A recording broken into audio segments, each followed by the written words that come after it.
ನಮಸ್ಕಾರ. ಸುದ್ದಿ ಸಂವಾದಕ್ಕೆ ಸ್ವಾಗತ. ನಾನು ವೆಂಕಟರಮಣಗೌಡ. ನಮ್ಮ ಜೊತೆ ಸಂವಾದದಲ್ಲಿ ನಮ್ಮ ಪ್ರಧಾನ ಸಂಪಾದಕರಾದ ಶಶಿಧರ ಭಟ್ ಅವರಿದ್ದಾರೆ. ಶಶಿಧರ ಭಟ್ ಅವರೇ, ಕಾರ್ಯಕ್ರಮಕ್ಕೆ ಸ್ವಾಗತ. ತಮಗೂ ಸ್ವಾಗತ. ಟೂಲ್ ಕಿಟ್ ವಿಚಾರ ಇಟ್ಟುಕೊಂಡು ಬೆಂಗಳೂರಿನ ಯುವತಿ 22 ವರ್ಷದ ಯುವತಿ ದಿಶಾ ರವಿ ಅವರನ್ನು ಬಂಧಿಸಲಾಗಿದೆ. ದೆಹಲಿಗೆ ಪೊಲೀಸರು ಕರ್ಕೊಂಡು ಹೋಗಿದ್ದಾರೆ. ಇದೇ ವಿಚಾರದಲ್ಲಿ ಮುಂಬೈನ ವಕೀಲೆ ನಿಖಿತಾ ಜೇಕಬ್ ವಿರುದ್ಧವೂ ನಾನ್ ಬೇಲ್ ಅರೆಸ್ಟ್ ವಾರೆಂಟ್ ಇದಾಗಿರೋದು. ಸೊ ಇಲ್ಲಿ ಏನು ನಡೀತಾ ಇದೆ? ಏನು ನಡೀತಾ ಇದೆ ಅನ್ನುವ ಪ್ರಶ್ನೆಗೆ ಉತ್ತರ ಹುಡುಕ್ತಾ ಹೋಗೋ ಸಂದರ್ಭದಲ್ಲಿ ನಾವೆಲ್ಲ ಪ್ರತಿ ನಿಮಿಷ ಕೂಡ ದೇಶ ಪ್ರೇಮಿಗಳು ಅಂತ ನಾವು ಪ್ರೂವ್ ಮಾಡ್ತಾ ಹೋಗಬೇಕಾದ ಕಾಲಘಟ್ಟ ಇದೆ. ನಾವು ದೇಶದ್ರೋಹಿ ಅಲ್ಲ. ಯಾವ ಸಂದರ್ಭದಲ್ಲಿ ಯಾರ ಮೇಲೆ ಬೇಕಾದರೂ ದೇಶದ್ರೋಹದ ಆರೋಪ ಮಾಡಿಬಿಡ್ಬೋದು. ಆದ್ದರಿಂದ ನಾವು ದೇಶದ್ರೋಹಿ ಅಲ್ಲ. That is the first thing. Second, ತಾವು ದೇಶದ ಬಗ್ಗೆ ಹೇಳೋದಕ್ಕೆ ನನಗೆ ನಿನ್ನೆ ರಾಮಚಂದ್ರ ಗುಹಾ ಅವರು ಹೇಳಿರುವ ಬಹಳ ಮುಖ್ಯವಾದ ಕೆಲವು ಮಾತುಗಳು. ರಾಮಚಂದ್ರ ಗುಹಾ ಒಬ್ಬ ಭಾರತದ ಉನ್ನತ ಮಟ್ಟದ ಒಬ್ಬ ಇತಿಹಾಸಕಾರ. ಸೊ ಅವ್ರನ್ನೇ ಈಗೇನು ಮಾಡ್ತಾ ಇದ್ದಾರೆ ಅಂತ ಗೊತ್ತು. ಅವ್ರ ಮೇಲೆ ಯಾವ ರೀತಿ ಆರೋಪಗಳನ್ನ ಮಾಡ್ಲಾಕ ಅವ್ರು ನಿನ್ನೆ ಏನು ಹೇಳಿದ್ರು ಅದನ್ನು ನೋಡ್ಬಿಟ್ಟು ನಾವು ಚರ್ಚೆ ಮಾಡೋಣ. ಅಭಿವ್ಯಕ್ತಿ ಸ್ವಾತಂತ್ರ್ಯ ದಮನಕ್ಕೆ ಚೀನಾದ ಮಾದರಿ, ಪರಿಸರ ಕಾರ್ಯಕರ್ತೆ ದಿಶಾ ರವಿ ಬಂಧನಕ್ಕೆ ಇತಿಹಾಸಕಾರ ರಾಮಚಂದ್ರ ಗುಹಾ ವಾಗ್ದಾಳಿ. ಅಭಿವ್ಯಕ್ತಿ ಸ್ವಾತಂತ್ರ್ಯವನ್ನು ಹತ್ತಿಕ್ಕಲು ಚೀನಾ ಮಾದರಿಯನ್ನು ಅನುಸರಿಸ್ತಾ ಇದ್ದು, ತುರ್ತು ಪರಿಸ್ಥಿತಿಯ ಬಳಿಕ ದೇಶ ಅತ್ಯಂತ ಕೆಟ್ಟ ಸನ್ನಿವೇಶವನ್ನು ಎದುರಿಸ್ತಾ ಇದೆ ಅಂತ ರಾಮಚಂದ್ರ ಗುಹಾ ಹೇಳಿದರೆ, ತುರ್ತು ಪರಿಸ್ಥಿತಿಯ ನಂತರದ ಅತಿ ಕೆಟ್ಟ ಪರಿಸ್ಥಿತಿ ಸನ್ನಿವೇಶ ಇದು ಅಂತ. ತುರ್ತು ಪರಿಸ್ಥಿತಿ ಸಂದರ್ಭ ನಾವೆಲ್ಲ ಪುಟ್ಟ ಮಕ್ಕಳು, ಹುಡುಗರು, ನಮಗೆ ಅದರ ಗೊತ್ತಿತ್ತು ಕಾಂಗ್ರೆಸ್ ಪಕ್ಷ ಹೇಗೆ ಒಂದು ಸ್ವಾತಂತ್ರ್ಯವನ್ನು ದಮನ ಮಾಡಿದ್ದು, ಜನತಂತ್ರವನ್ನು ನಾಶಪಡಿಸೋದು ಕೊಟ್ಟು ಯಾವತ್ತೂ ಕೂಡ ಇತಿಹಾಸ ಕ್ಷಮಿಸಲ್ಲ ಇಂದಿರಾ ಗಾಂಧಿ ಅವರನ್ನು. ಅಂತಹದೇ ಸ್ಥಿತಿ ಅನ್ನುವ ಮಾತನ್ನು, ಅದಕ್ಕಿಂತ ಹಾರಿಬಲ್ ಆದ ಸ್ಥಿತಿ ಇದೆ ಅಂತ ರಾಮಚಂದ್ರ ಗುಹಾ ಹೇಳ್ತಾರೆ. ಪರಿಸರ ಕಾರ್ಯಕರ್ತೆ ದಿಶಾ ರವಿ ಬಂಧನವನ್ನು ವಿರೋಧಿಸಿ ನಿನ್ನೆ ನಡೀತಾ ಇದ್ದಲ್ಲ ಪ್ರತಿಭಟನೆ ನಡೀತು ನಗರದಲ್ಲಿ. ಸೊ ಅದ್ರ ಬಗ್ಗೆ ಅವ್ರು ಮಾತಾಡಿದ್ರು. ಈ ಪ್ರತಿಭಟನೆ ಯಾವ ವಾಹಿನಿಯಲ್ಲಿ ಬಂತೋ ಏನೋ ಗೊತ್ತಿಲ್ಲ ನನಗೆ, ನಾನು ನೋಡಿಲ್ಲ.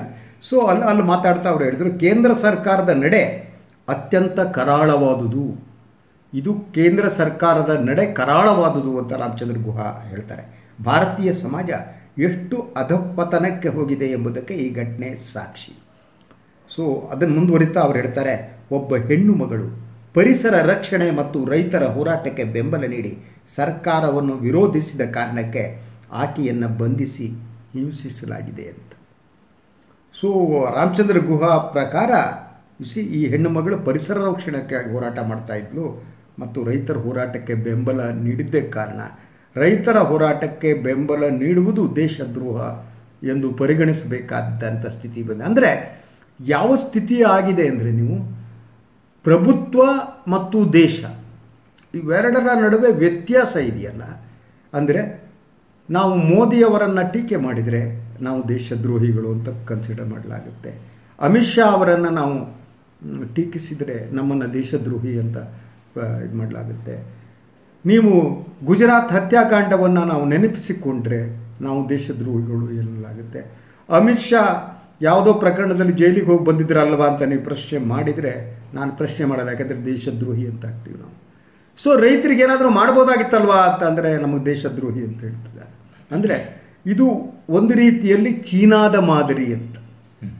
ಅದು ಯಾಕೆಂದರೆ ಇತ್ತೀಚೆಗೆ ಚೀನಾದ ಉದ್ಯಮಿ ಎಂತ ಅವರು ಅವರನ್ನು ನಾಪತ್ತೆನೇ ಆಗೋಗ್ಬಿಟ್ಟಿದ್ರು. ಅಂದರೆ ಚೀನಾದ ಮಾದರಿಯನ್ನು ನಾವು ಅನುಸರಿಸ್ತಾ ಇದೆಯೇ ಅಂತ. ಇಲ್ಲಿ 2-3 ಪ್ರಶ್ನೆಗಳಿವೆ. ಒಂದು, ಮಹಿಳೆಯರೇ ಸಾಫ್ಟ್ ಟಾರ್ಗೆಟ್ ಆಗ್ತಿದ್ದಾರೆ ಅನ್ನೋದ್ರ ಬಗ್ಗೆ ನಾವು ಚರ್ಚೆ ನಡೆಸಬೇಕಾಗಿದೆ. ನೋಡಿ, ಇವರು ಮತ್ತೆ ರಾಮಚಂದ್ರ ಗುಹಾ ಹೇಳ್ತಾರೆ, ಯುವತಿಯನ್ನು ಬಂಧಿಸಿ ದೇಶದ್ರೋಹ ಪ್ರಕರಣ ದಾಖಲಿಸಿರುವುದು ವಸಾಹತು ಆಳ್ವಿಕೆಗಿಂತಲ ಹೇಯವಾದುದು ಅಂತ. ಒಬ್ಬ ಯುವತಿ ತನ್ನ ಅಭಿಪ್ರಾಯ ವ್ಯಕ್ತಪಡಿಸುವಂತಿಲ್ಲವೇ ಅಂತ. ನೀವು ಯಾವುದೇ ಭಿನ್ನವಾದ ಅಭಿಪ್ರಾಯವನ್ನು ವ್ಯಕ್ತಪಡಿಸಿದ ತಕ್ಷಣ ನಮಗೆ ದೇಶದ್ರೋಹದ ಪಟ್ಟ ಬರುತ್ತೆ. ಆದ್ದರಿಂದ ನಾವು ಭಜನಾ ಮಂಡಳಿಯ ಸದಸ್ಯರಾಗಬೇಕಾಗಿದೆ.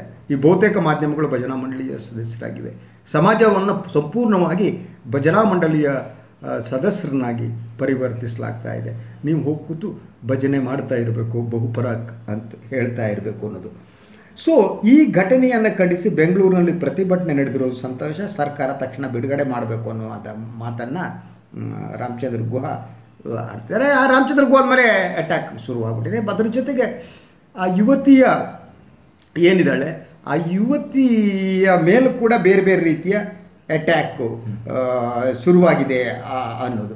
ಸೊ ಅದರ ಜೊತೆಗೆ ಇದು ಬೇರೆ ಬೇರೆ ಈ ಪೊಲೀಸು ಇಡೀ ವರ್ತನೆ ಕೂಡ ಸಂಶಯಕ್ಕೆ ಕಾರಣ ಆಗಿದೆ ಅಂತ. ಇದರ ಹಿಂದೆ ಬೇರೆ ಏನೋ ಉದ್ದೇಶ ಇದೆಯೇನೋ ಅನ್ನೋದು. ಅದರ ಜೊತೆಗೆ ನಾನು ನಿಮ್ಗೆ ಹೇಳಿದಾಗ ಮಹಿಳೆಯ ಸಾಫ್ಟ್ ಟಾರ್ಗೆಟರ್ನ ಹಿಡ್ಕೋತಾ ಹೋಗೋದು. ನಾವು ನೋಡಿದ್ದೀವಿ ಮಾದಕ ವಸ್ತುಗಳ ಹಗರಣದಲ್ಲಿ ಎಲ್ಲ ಮಹಿಳೆಯರು ದೇಶದ್ರೋಹದ ಪ್ರಕರಣಗಳು ಮಹಿಳೆ ಟಾರ್ಗೆಟ್ ಆಗ್ತಿದ್ದಾರೆ. But there is something fishy. Okay. ಒಬ್ಬ 22 ವರ್ಷದ ಯುವತಿ ತನ್ನ ಪಾಡಿಗೆ ತಾನು ಹೋರಾಟ ಮಾಡ್ಕೊಂಡಿದ್ದವಳು. ಎಷ್ಟೋ ಸಲ ಅವಳದು ಒಬ್ಬಂಟಿ ಹೋರಾಟ ಪರಿಸರದ ವಿಷಯವಾಗಿ ಎಲ್ಲ. ಆದರೆ ಇಲ್ಲಿ ಯಾಕೆ ಈ ನಾವು ಮನುವಾದದ ಬಗ್ಗೆ ಏನು ಓದ್ತೀವಲ್ಲ, ಮಹಿಳೆಯರನ್ನು ಆದಷ್ಟು ಬದಿಗೆ ಸರಿಸೋದು, ಮಹಿಳೆಯರು ಅಂದರೆ ಅಷ್ಟು ರೀತಿಯ ನಿಕೃಷ್ಟರಾದವರು, ಅಂಥದೇ ಒಂದು ಬೇರೆ ಸ್ವರೂಪದಲ್ಲಿ ಈಗ ಎದ್ದೇಳ್ತಾ ಇದೆಯಾ? ಸೊ ನೋಡಿ, ನೀವು ಈ ಪ್ರಕರಣವನ್ನು ಗಮನಿಸ್ತಾ ಹೋಗಿ, ಇದರ ಹಿಂದೆ ಯಾವುದೋ ಒಂದು ರೀತಿಯ ಷಡ್ಯಂತ್ರ ಇದ್ದಂತೆ ಕಾಣುತ್ತೆ ನನಗೆ. ಮತ್ತು ದೇಶದ್ರೋಹದ ಪ್ರಕರಣಗಳ ದಾಖಲೆ ಇತ್ತೀಚಿನ ವರ್ಷಗಳೇ ಆಫ್ಟರ್ 2014 ಜಾಸ್ತಿ ಆಗ್ತಾಯಿದೆ.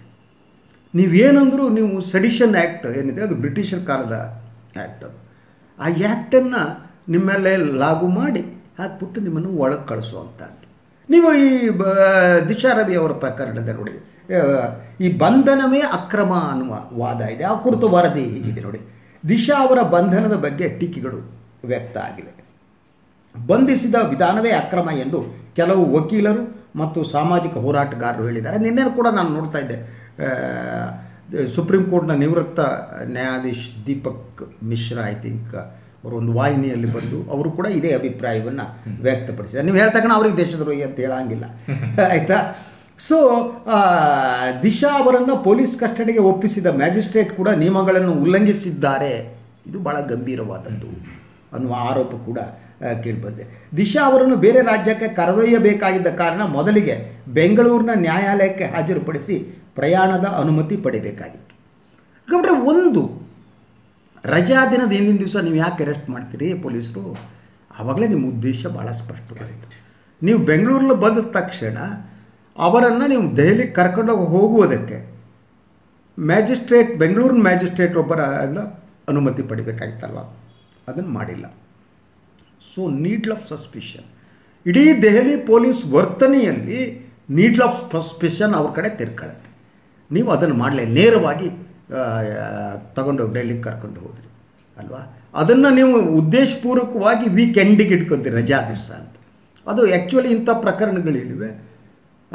ಬಹಳಷ್ಟು ಲಾಯರ್ಸ್ಗಳ ಚರ್ಚೆ ನಾನು ಅಭಿಪ್ರಾಯ ಕೇಳಿದಾಗ ಮೊದಲನೇದಾಗಿ ಠಾಣೆಗಳಲ್ಲೇ ಇದನ್ನು ತಗೊಂಡು ಕೊಟ್ಬಿಡ್ಬೋದು, ಯು ಸಿ ದಟ್ ಬೇಲ್ ಕೊಟ್ಬಿಡ್ಬೋದು ಅಲ್ವಾ? ಅದನ್ನು ನೀವು ಮಾಡಿಲ್ಲ. ಅದನ್ನು ಹೋಗ್ಬಿಟ್ಟು ರಜಾ ದಿನದ ನ್ಯಾಯಾಧೀಶರ ತಗೊಂಡು ಹೋದ್ರಿ. ಆ ರಜಾ ದಿನದಲ್ಲಿ ಒಬ್ಬ ನ್ಯಾಯಾಧೀಶ ಅವರು 5 ದಿವಸ ಕೊಟ್ಬಿಟ್ರು. ಬಟ್ ಕೆಲವರ ಪ್ರಕಾರ 1 ದಿನಕ್ಕೆ ಕೊಡ್ಬೋದಾಯಿತು. ರೆಗ್ಯುಲರ್ ಮ್ಯಾಜಿಸ್ಟ್ರೇಟ್ ಮುಂದೆ ತನಿಖೆ ಮುಂದುವರಿಬೇಕು ಅಂತ ಮಾಡಬೇಕಾಗಿತ್ತು, ಅದನ್ನು ಮಾಡಿಲ್ಲ. ಇದೆಲ್ಲ ಸಂಶಯಗಳಿಗೆ ಕಾರಣವಾದ್ದು. ಇದರ ಹಿಂದೆ ಬೇರೆ ಉದ್ದೇಶ ಇದೆ. ಇದರ ಹಿಂದೆ ಪ್ರಭುತ್ವ ಇದೆ. ಪ್ರಭುತ್ವ ಭಿನ್ನಧ್ವನಿಯನ್ನು ಹತ್ತಿಕ್ಕುವುದಕ್ಕೆ ಪೊಲೀಸರನ್ನ ಬಳಸಿಕೊಳ್ಳುತ್ತೆ ಅನ್ನುವ ಅನುಮಾನ ಬರ್ತಾ ಇದ್ದು ಈಗ ಇಡೀ ಪ್ರಕರಣಕ್ಕೆ ನೋಡಿ, ಇದಕ್ಕೆ ISI ನಂಟು ಅನ್ನುವ ಆರೋಪದವರೆಗೆ ಇದು ಬಂದು ನಿಂತಿದೆ. ನಾವು ಏನೂ ಇಲ್ಲ ಅಂದರೆ ನಮ್ಮನ್ನು ISI ನಂಟು ಅಂಥೇಳಿ, ಪಾಕಿಸ್ತಾನ ನಂಟು ಅಂಥೇಳಿ, ದೇಶದ್ರೋಹ ಅಂಥೇಳಿ ಒಳಗಾಕ್ಬಿಟ್ಟು ನೀವು ತಿಂಗಳಗಟ್ಟಲೆ ಅಲ್ಲಿ ಕೊಳೆಯುವಂಥ ಒಂದು ವ್ಯವಸ್ಥೆ ಮಾಡೋದಿದೆಯಲ್ಲ, ಇದು ಭಯವನ್ನು ಹುಟ್ಟಿಸ್ತಾ ಇದೆ. ನಮಗೆ ಏನು ಹೇಳಬೇಕು ಅನ್ನೋದೇ ನಮಗೆ ಗೊತ್ತಾಗ್ತಾ ಇಲ್ಲ. ಮಾತಾಡೋಕ್ಕೆ ಹೋದರೆ ದೇಶದ್ರೋಹ. ಅದೇ ನಾನು ಜಯರಾಮ್ ರಮೇಶ್, ಕಾಂಗ್ರೆಸ್ ಬೇರೆಯವರು, ಜಯರಾಮ್ ರಮೇಶ್ ಹೇಳ್ತಿದ್ದಾರೆ, ದಿಶಾ ಬಳಿಕ ಇನ್ನೊಬ್ಬ ಕಾರ್ಯಕರ್ತೆ ನಿಖಿತಾ ಜೇಕಬ್ ಅವರ ಹಿಂದೆ ಪೊಲೀಸರು ಬಿದ್ದಿದ್ದಾರೆ. ಇದು ಅಮಿತ್ ಶಾಹಿ ಎಂಬ ಹೆಸರಿನ ತಾನಾಶಾಹಿ, ನಿರಂಕುಶ ಅಧಿಕಾರ ಅನ್ನೋ ಮಾತನ್ನು ಜಯರಾಮ್ ರಮೇಶ್ ಹೇಳ್ತಾರೆ. ಅಂದರೆ ಪ್ರಭುತ್ವಕ್ಕೆ ಎಸ್ಪೆಷಲಿ ವಿಚ್ ಹಂಟಿಂಗ್ ಅಂತಾರೆ ನೋಡಿ ಅಲ್ವಾ, ಆ ರೀತಿ ನಮ್ಮ ವಿರುದ್ಧ ಯಾರು ಹೇಳಿದ್ರು ಮಾತಾಡೋ ಹಾಗಿಲ್ಲ, ಅವರೆಲ್ಲ ದೇಶದ್ರೋಹಿಗಳು. ಇಂಥ ಒಂದು ಸ್ಥಿತಿಗೆ ಬಂದು ನಿಂತಿದ್ದೀವಿ. ಒಂದು ಕಡೆ ಪ್ರಭುತ್ವದ್ದು ಇದು ಈ ರೀತಿ ನಡೀತಾ ಇದ್ರೆ, ಇನ್ನೊಂದು ಕಡೆ ಬಾಲಂಗೋಚಿಗಳದ್ದು ಒಂಥರ. ಅಂದರೆ ಸೋಷಿಯಲ್ ಮೀಡಿಯಾಗಳಲ್ಲಿ ಈಗ ಈ ಫ್ರೈಡೇಸ್ ಫಾರ್ ಫ್ಯೂಚರ್ ಅಂತ ಏನಿದೆಯಲ್ಲ ಅದನ್ನು ಶುಕ್ರವಾರವೇ ಪ್ರತಿಭಟನೆ ಯಾಕೆ ಅನ್ನೋದನ್ನು ಮತ್ತೊಂದು ಕಡೆ ಲಿಂಕ್ ಮಾಡಲಾಗ್ತಾ ಇದೆ. ಅಂದರೆ ಎಲ್ಲಿನಿಂದ ಸಂಚಿನ ಆರಂಭ ಶುರುವಾಗಿದೆ?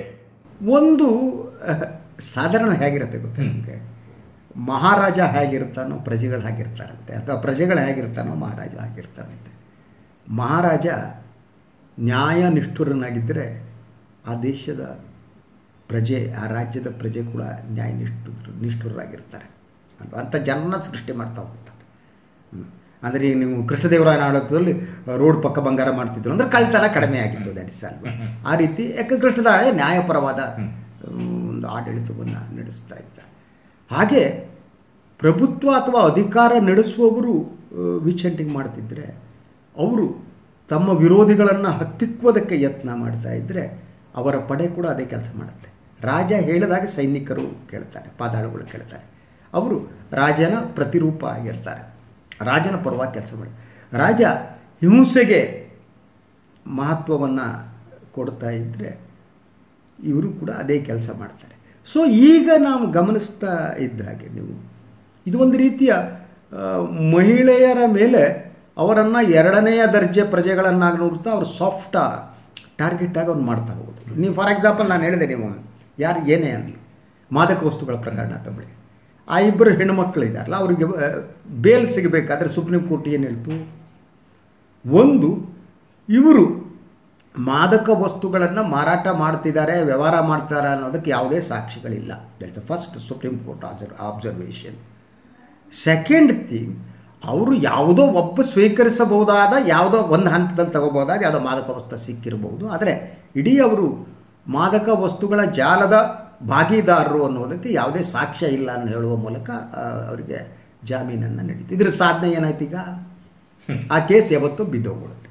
ನೀವು ಇಷ್ಟು ದಿನಗಳ ಕಾಲ ಹೋಗಿ ಅವರಿಬ್ಬರು ಹೆಣ್ಣು ಮಕ್ಕಳು ಟಾರ್ಗೆಟ್ ಮಾಡಿದ್ರಲ್ಲಪ್ಪ, ನಾನು ಡಿಫೆಂಡ್ ಮಾಡ್ತಾ ಇರೋದು, ನನಗೇನೋ ಆಗಬೇಕಾಗಿದ್ದಿಲ್ಲ, ನಮ್ಮ ಸೋದರತೆ ಮಕ್ಕಳಲ್ಲ ಅವರು, I am little bothered about that.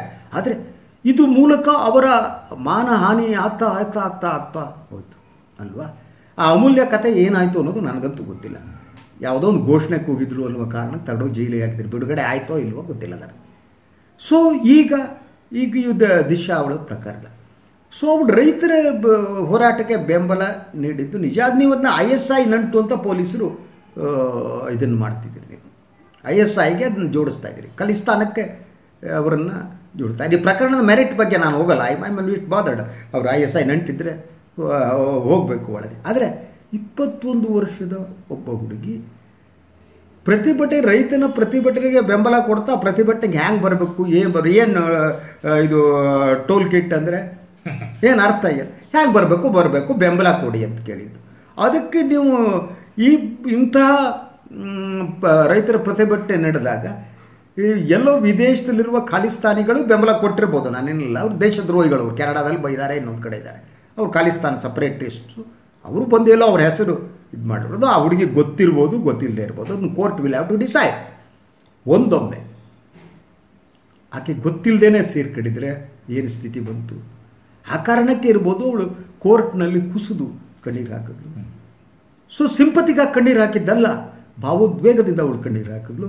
ಇಡೀ ಸೊಸೈಟಿಗೆ ಒಂದು ಯಾವುದೇ ನ್ಯಾಯದಾನ ಪ್ರಕ್ರಿಯೆಯಲ್ಲಿ ಒಬ್ಬ ಆರೋಪಿತನು ಏನಿದ್ದಾನೆ ಅವನೇ ಅಪರಾಧಿ ಅಲ್ಲ, ಆರೋಪಿತೆ ಮಾತ್ರ. ನೀವು ಆರೋಪಿತೆ ಆದ ಸಂದರ್ಭದಲ್ಲೇ ಅವ್ರನ್ನ ಅಪರಾಧಿ ಅನ್ನುವ ಹಾಗೆ ಈ ಸೊಸೈಟಿ ನೋಡೋದು, ಮಾಧ್ಯಮ ನೋಡೋದು, ಇದು ಮನುಷ್ಯತ್ವಕ್ಕೆ ಮಾನವೀಯತೆಗೆ ವಿರುದ್ಧ ಅಲ್ವಾ. ಪೊಲೀಸರು ಬೇರೆ ಬೇರೆ ಕಥೆಗಳನ್ನ ಕಟ್ತಾ ಹೋಗೋದು, ಪೊಲೀಸರು ಕೆಲಸ ಮಾಡೋದು. ನಾನು ಹೇಳಿದೆ, ಮಹಾರಾಜ ಹೇಳ್ದಂಗೆ ಕಾಲಾಳುಗಳು ಇನ್ನೊಬ್ಬರು ಕೇಳ್ತಾರೆ, ಎಸ್ ಡೂ ಇಟ್, ಕೇಸ್ ಹಾಕ್ಬೋದು. ಪೊಲೀಸರು ಯಾರ ಮೇಲೆ ಎಂಥ ಕೇಸ್ಗಳನ್ನು ಬೇಕಾದರೂ ಹಾಕ್ಬೋದು, 8 ಸೆಕ್ಷನ್ ಬೇಕಾದರೂ ಹಾಕ್ಬೋದು ದೇಶದಲ್ಲಿ. ಹಾಗೆ ಇದಕ್ಕಿದ್ದಂಗೆ ನೀವು ಯಾವಾಗ ಕೇಸ್ ಹಾಕ್ತೀರಿ, FIR ದಾಖಲೆ ಮ್ಯಾಜಿಸ್ಟ್ರೇಟ್ ಅಟಬಿಡೆಗ ಹೋಗಪ್ಪ ಕಳಿಸು, ನೀವು ಹೋಗ್ಬಿಟ್ಟು ಅವ್ರನ್ನ ನ್ಯಾಯಾಂಗ ಬಂಧನಕ್ಕೋ ಪೊಲೀಸ್ ಬಂಧನಕ್ಕೋ ಕಳಿಸ್ತೀರಿ. ಇಡೀ ಪ್ರಕರಣದಲ್ಲಿ ಇದನ್ನು ನೀವು ಗಮನಕ್ಕೆ ತಗೋಬೇಕಲ್ವ. ಇವರನ್ನ ಅರೆಸ್ಟ್ ಪ್ರಕ್ರಿಯೆಯೇ ಕಾನೂನು ಬಾಹಿರ ಆಗಿದೆ, ನಿಯಮ ಬಾಹಿರ ಆಗಿದೆ ಅಲ್ವಾ. ನೀವು ಬೆಂಗಳೂರನ್ನ ಯಾವುದೋ ಮ್ಯಾಜಿಸ್ಟ್ರೇಟ್ ಮುಂದೆ ಯಾಕೆ ಹಾಜರುಪಡಿಸ್ದಿರೋದಕ್ಕೆ ಕಾರಣ ಏನು? 2 ದಿವಸದಲ್ಲಿ ಅರ್ಜೆನ್ಸಿ ಏನದ ಹುಡುಗಿ ಎಲ್ಲಿ ಹೋಗ್ತಿದ್ಲು, ಸೋಮವಾರ ಅರೆಸ್ಟ್ ಮಾಡ್ಬೋದಾಗಿತ್ತು, ರೆಗ್ಯುಲರ್ ಮ್ಯಾಜಿಸ್ಟ್ರೇಟ್ ಮುಂದೆ ಹಾಜರುಪಡಿಸ್ಬೋದಾಗಿತ್ತು. ಅದು ಎಲ್ಲದೂ ಇಲ್ಲದೆ ನೀವು ಮಾಡ್ತಾ ಇರುವ ಹಿನ್ನೆಲೆ ಏನು? ಎಟ್ ಎನಿ ಕಾಸ್ಟ್ ಆಕೆಯನ್ನು ಒಳಗೆ ಕಳಿಸ್ಬೇಕು ಅನ್ನೋದೇ ಉದ್ದೇಶ ಅಂತ ಅನಿಸುತ್ತೆ. ಈ ಪ್ರಕರಣ ಏನಾಗಿದೆ ಇವತ್ತಿನ ವರದಿ ಹೇಳುತ್ತೆ ನೋಡಿ. ಪರಿಸರ ಕಾರ್ಯಕರ್ತ ಬೆಂಗಳೂರು ದಿಶಾ ರವಿ ಅವರ ಬಂಧನದೊಂದಿಗೆ ನಾವು ಈ ಪ್ರಕರಣದ ವಿವರ ಇಟ್ಬಿಡೋಣ. ತೀರ್ಮಾನ ಜನರಿಗೆ ಬಿಟ್ಟಿದ್ದು. ನಾವು I don't want to interfere in legal thing. ಆದರೆ ಇದರ ಹಿಂದೆ ಯಾವುದೋ ಷಡ್ಯಂತರ ಇದೆ ಅಂತ ಹೇಳುವ ಹಕ್ಕು ಅಧಿಕಾರ ನಮಗಿದೆ ಅನಿಸ್ತಾ ಇದೆ. ಇಡೀ ಆ ಪ್ರಕರಣದ ನೋಡ್ತಾವೆ. ಟೂಲ್ ಕಿಟ್ ಪ್ರಕರಣದ ತನಿಖೆಯನ್ನು ಪೊಲೀಸರು ಇನ್ನಷ್ಟು ಚುರುಕುಗೊಳಿಸಿದ್ದಾರೆ. ದಿಶಾ ಮತ್ತು ಪೊಲೀಸರು ಹುಡುಕ್ತಾ ಇರುವ ನಿಖಿತಾ ಜೇಕಬ್ ಹಾಗೂ ಶಾಂತನು ಮಲಿಕ್ ಅವರಿಗೆ ಭಾರತ ತನಿಖಾ ಸಂಸ್ಥೆಗಳಲ್ಲಿ ನಿಗಾದಲ್ಲಿರುವ ವಿದೇಶಿ ವ್ಯಕ್ತಿ ISI ಜೊತೆ ಸಂಬಂಧ ಹೊಂದಿರುವ ಪೀಟರ್ ಫೆಡ್ರಿಕ್ ಜೊತೆ ನಂಟು ಇದೆ ಎಂದು ದೆಹಲಿ ಪೊಲೀಸರು ಸೋಮವಾರ ಹೇಳಿದ್ದಾರೆ. ಇವರಿಬ್ಬರೀಗ ಮುಂಬೈ ಹೈಕೋರ್ಟ್ನಲ್ಲಿ ಆಂಟಿಸಿಪೇಟರಿ ಬೇಲ್ ಕೇಳಿದ್ದಾರೆ, ನಾಪತ್ತೆಯಾಗಿದ್ದಾರೆ. ನಿಖಿತಾ ಅವರು ಬಾಂಬೆ ಹೈಕೋರ್ಟ್ನಲ್ಲಿ ವಕೀಲ ವೃತ್ತಿ ಮಾಡುತ್ತಿದ್ದಾರೆ. ಮಹಾರಾಷ್ಟ್ರದ ಬೀಡ್ ನಿವಾಸಿ ಶಾಂತನು ಅವರು ಎಂಜಿನಿಯರ್. ಈ ಇಬ್ಬರು ವಿರುದ್ಧ ಪೊಲೀಸರು ಜಾಮೀನು ರಹಿತ ವಾರೆಂಟ್ ಹೊಡೆದು ಅವ್ರನ್ನ ಅರೆಸ್ಟ್ ಮಾಡಬಹುದು. ಖಾಲಿಸ್ತಾನ್ ಹೋರಾಟದ ಪರವಾಗಿರುವ ಪೊಯಿಟಿಕ್ ಜಸ್ಟಿಸ್ ಫೌಂಡೇಶನ್ ಜನವರಿ 11 ಆಯೋಜಿಸಿದ್ದ ಜೂಮ್ ಸಭೆಯಲ್ಲಿ ನಿಖಿತಾ ಮತ್ತು ಶಾಂತನು ಭಾಗವಹಿಸಿದ್ರಂತೆ. ಆಯಿತಾ, ಅದು ಗೊತ್ತಿದ್ದು ಭಾಗವಹಿಸಿದ್ರು ಇಲ್ವ ಕೋರ್ಟ್ ಅಲ್ಲಿ ಸಾಕ್ಷ್ಯಾಧಾರಗಳ ಮೇಲೆ ತೀರ್ಮಾನ ತಗೋಬೇಕು. ಆದರೆ ಇದಕ್ಕೆ ಇನ್ನೊಂದು ಆಯಾಮ ಕೊಡುವ ಯತ್ನ ನಡೀತಾ ಇದೆ ಅನ್ನೋದು ಮಾತ್ರ ಭಾಳ ಮುಖ್ಯವಾದ್ದು. ಅಂದರೆ ಪೊಲೀಸರು ಏನು ಮಾಡಬೇಕು ಅಂತ ತೀರ್ಮಾನ ತಗೊಂಡಿದ್ದಾರೆ. ಆ ತೀರ್ಮಾನಕ್ಕೆ ಯಾರು ಸೂಚನೆ ಬಂದಿದೆಯೋ ಇಲ್ಲ ಗೊತ್ತಿಲ್ಲ. ಸೂಚನೆ ಬಂದಿರಬೇಕು, ಪ್ರಭುತ್ವದ ಸೂಚನೆಯಂತೆ ಪೊಲೀಸರು ನಡೀತಿದ್ದಾರೆ. ಬಹುಮಟ್ಟಿಗೆ ದೆಹಲಿ ಪೊಲೀಸರು ಏನಿದ್ದಾರೆ ಅವರು ಕೇಂದ್ರ ಗೃಹ ಖಾತೆ ಕೆಳಗಡೆ ಬರೋದರಿಂದ ಅವರು ದೆಹಲಿ ಸರ್ಕಾರದ ಕೆಳಗೆ ಬರಲ್ಲ. ಸೊ ಗೃಹ ಸಚಿವರೇ ಇದಕ್ಕೆಲ್ಲ ಹೊಣೆಗಾರರಾಗಿರ್ತಾರೆ. ಅವರ ಸೂಚನೆಯಂತೆ ಇದೆಲ್ಲ ನಡೆದಿರಬೇಕು ಅಂತ ಅನಿಸುತ್ತೆ. ಓಕೆ. ದಿಶಾ ರವಿ ಅವರ ಬಂಧನ ಆಗ್ತಿದ್ದಂಗೆನೆ ಬಿಜೆಪಿ ನಾಯಕರೊಬ್ಬರಿಂದ ಸ್ಟೇಟ್ಮೆಂಟ್ ಬಂತು, ಕಸಬ್ಗೆ ಹೋಲಿಸಿ ಒಬ್ಬ ಹುಡುಗಿಯನ್ನ ಮಾತಾಡಲಾಯಿತು. ಅಂದರೆ ಇಲ್ಲೆಲ್ಲ ಕಾಣಿಸ್ತಾ ಇರೋದೇ ನಮಗೆ ಅದು ಮತ್ತೆ ಸಂಚು ಸಂಚು ಸಂಚು ಅನ್ನುವ ಒಂದು ದುಸ್ವಪ್ನದ ಥರದ ಭಾವನೆಯ ಇಲ್ಲಿ ಕಾಣಿಸ್ತಾ ಇರೋದು. ಒಂದು ನಿನ್ನೆ ನಾನು ಈ ಸಾಮಾಜಿಕ ಜಾಲತಾಣದಲ್ಲಿ ಒಂದು ಕಾರ್ಟೂನ್ ನೋಡಿದೆ. ಆಯಿತಾ, ಪೇಷಂಟ್ ಮಲಗಿದ್ದಾರೆ, ಅವರಿಬ್ಬರು ನಿಂತಿದ್ದಾರೆ. ಆಯಿತಾ, ಅವ್ರು ಹೇಳ್ತಾ ಇದ್ದಾರೆ, ಈಗ ರಾಮ ಮಂದಿರದ ಇಂಜೆಕ್ಷನ್ ಕೊಟ್ಟಿದ್ದೀವಿ, ಇನ್ನೊಂದು ಸ್ವಲ್ಪ ಹೊತ್ತಿಗೆ ಎಚ್ಚರ ಆಗಿಬಿಟ್ರೆ ಅವನು ಪೆಟ್ರೋಲು ಡೀಸೆಲು ಗ್ಯಾಸು ಅಂತಾನೆ. ಆಯಿತಾ, ಅವ್ರು ಪಾಕಿಸ್ತಾನದ ಇಂಜೆಕ್ಷನ್ ಕೊಟ್ಬಿಟ್ಟಿದೆ. ಸೊ ಈ ಪಾಕಿಸ್ತಾನದ ಇಂಜೆಕ್ಷನ್ ಏನಿದೆ ಆ ಇಂಜೆಕ್ಷನನ್ನು ಕೊಡಲಾಗ್ತಾ ಇದೆ ಅಂತ. ಅದೇನು ಪ್ರಭುತ್ವದ ಪಾಲುದಾರರು, ಪ್ರಭುತ್ವದ ಪರವಾಗಿರುವವರು, ಅವರು ಈ ಪಾಕಿಸ್ತಾನದ ಇಂಜೆಕ್ಷನ್ನು, ಧರ್ಮದ ಇಂಜೆಕ್ಷನ್ನು, ಕೋಮುವಾದ ಇಂಜೆಕ್ಷನನ್ನು ಕೊಡ್ತಾನೆ ಇರ್ತಾರೆ. ಹಾಗೆಯೇ ದೇಶಭಕ್ತಿ ಅನ್ನೋದು ಸೇಲೆಬಲ್ ಅಲ್ವಾ? ದೇಶಭಕ್ತಿ ಅನ್ನೋದು, ನಾವು ಇಂಡಿಯಾದ ಜನ ತುಂಬ ದೇಶಭಕ್ತರು. ಈ ಸರ್ಕಾರ ಅಧಿಕಾರಕ್ಕೆ ಬಂದ ಮೇಲೆ ದೇಶಭಕ್ತಿಯನ್ನು ಭಾಳ ಪ್ರಮುಖವಾದ ಅಸ್ತ್ರವನ್ನು ಇಟ್ಕೊಂಡಿದೆ. ಇವನು ದೇಶದ್ರೋಹಿ ಅಂತ ತಕ್ಷಣ ಜನ ಎಲ್ಲ ಎದ್ದು ನಿಲ್ತಾರೆ. ಭಾಳ ಸುಲಭವಾಗಿ ಯಾರನ್ನು ಬೇಕಾದರೂ ದೇಶದ ಭಿನ್ನಾಭಿಪ್ರಾಯವನ್ನು ವ್ಯಕ್ತಪಡಿದ ತಕ್ಷಣ ಅವರಿಗೆ ದೇಶದ್ರೋಹಿ ಅನ್ಬೋದು. ಇಡೀ ಸಾರ್ವಜನಿಕ ಸಭೆಯಲ್ಲಿ ಕೇಂದ್ರ ಸಚಿವನೊಬ್ಬ ಗುಂಡು ಹೊಡಿನಿ ಅಂತಾನೆ, ಮಾರೋ ಗೋಲಿ ಅಂತ ಕೂಗ್ತಾರೆ ಅನುರಾಗ್ ಠಾಕೂರ್. ಅದು ದೇಶದ್ರೋಹ ಆಗಲ್ಲ. ಗುಂಡು ಹೊಡೆಯೋದು ದೇಶದ್ರೋಹ ಆಗಲ್ಲ, ಸಮಾಜವನ್ನು ಹೊಡೆಯೋದು ದೇಶದ್ರೋಹ ಆಗಲ್ಲ, ಬೆಂಕಿ ಹಚ್ಚುವುದು ದೇಶದ್ರೋಹ ಆಗಲ್ಲ, ಜಾತಿಗಳ ನಡುವೆ ದೊಡ್ಡ ಕಂದಕವನ್ನು ನಿರ್ಮಿಸುವುದು ದೇಶದ್ರೋಹ ಆಗಲ್ಲ. ಅದರಿಂದ ದೇಶದ್ರೋಹದ ಅನ್ನುವುದೇನಿದೆ ಕಾನೂನು, ಅದ್ರ ಬಗ್ಗೆ ಒಂದು ವಿಮರ್ಶೆ ಇದು ನಡಿಬೇಕು ಅಂತ ನನಗೆ ಅನಿಸುತ್ತೆ. ಬ್ರಿಟಿಷ್ ಕಾಲದ್ದು ಇದನ್ನು ಬಳಸಿಕೊಂಡು ವಿಭಿನ್ನ ಧ್ವನಿಯನ್ನು ಹತ್ತಿಕ್ಕಲಾಗ್ತಾ ಇದೆ. ಅದರ ಮೂಲಕ ಜನತಂತ್ರ ಇದೆಯಲ್ಲ, ಜನತಂತ್ರ ನಿಜವಾದ ಮೌಲ್ಯವನ್ನು ಇಲ್ಲಿ ನಾಶಪಡಿಸಲಾಗ್ತಾ ಇದೆ. ಈಗ ಏನು ರಾಮಚಂದ್ರ ಗುಹಾ ಹೇಳಿದಾಗೆ ಚೀನಾದ ಮಾದರಿಯನ್ನು ಇಂಡಿಯಾದ ಪ್ರಭುತ್ವ ಕೂಡ ಅನುಸರಿಸ್ತಾ ಇದೆ ಅನ್ನುವ ಅನುಮಾನ ಬರ್ತಾ ಇದೆ. ಅದ್ರ ಜೊತೆಗೆ ಮಹಿಳೆಯರು ಟಾರ್ಗೆಟ್ ಆಗ್ತಾರೆ. ಶ್ರೀರಾಮಚಂದ್ರ ಯಾರೋ ಒಬ್ಬ ಸಾಮಾನ್ಯ ಮನುಷ್ಯ ಹೇಳಿದಕ್ಕೆ ಸೀತೆಯನ್ನು ಕಾಡಿ ಕಳಿಸಿದಂತೆ ಈಗ ದೇಶದ್ರೋಹದ ಹೆಸರಿನಲ್ಲಿ, ಇನ್ನೊಂದು ಹೆಸರಿನಲ್ಲಿ ಮಹಿಳೆಯರನ್ನು ಕಾಡಿಗಟ್ಟುವ ಕೆಲಸ ಇದೆಯಲ್ಲ, ಅದು ಸಾಂಕೇತಿಕ. ಮಹಿಳೆಯರನ್ನು ಕಾಡಿಗಟ್ಟುವುದು ಅಂದರೆ ಅವರಿಗೆ ಎಲ್ಲ ಸ್ವಾತಂತ್ರ್ಯವನ್ನು ಅವ್ರದ್ದು ಕಸಿದುಕೊಂಡು ಅವರನ್ನು ಪ್ರತ್ಯೇಕಿಸುವುದು, ಆ ಕೆಲಸ ನಡೀತಿದೆ ಅಂತ ಅನಿಸುತ್ತೆ. ಸಂವಾದದಲ್ಲಿ ಪಾಲ್ಗೊಂಡಿದ್ದಕ್ಕೆ ಧನ್ಯವಾದಗಳು. ನಮಗೂ ಧನ್ಯವಾದ ಗೌಡ್ರೆ. ಪ್ರಿಯ ವೀಕ್ಷಕರೇ, ಇದಾಗಿತ್ತು ಸುದ್ದಿ ಸಂವಾದ. ಇನ್ನೊಂದು ವಿಚಾರದಲ್ಲಿ ನಾನು ಮತ್ತೆ ಗೌಡ್ರು ಬರ್ತೀವಿ. ಎಲ್ಲರಿಗೂ ಒಳ್ಳೆಯದಾಗಲಿ. ನಮಸ್ಕಾರ.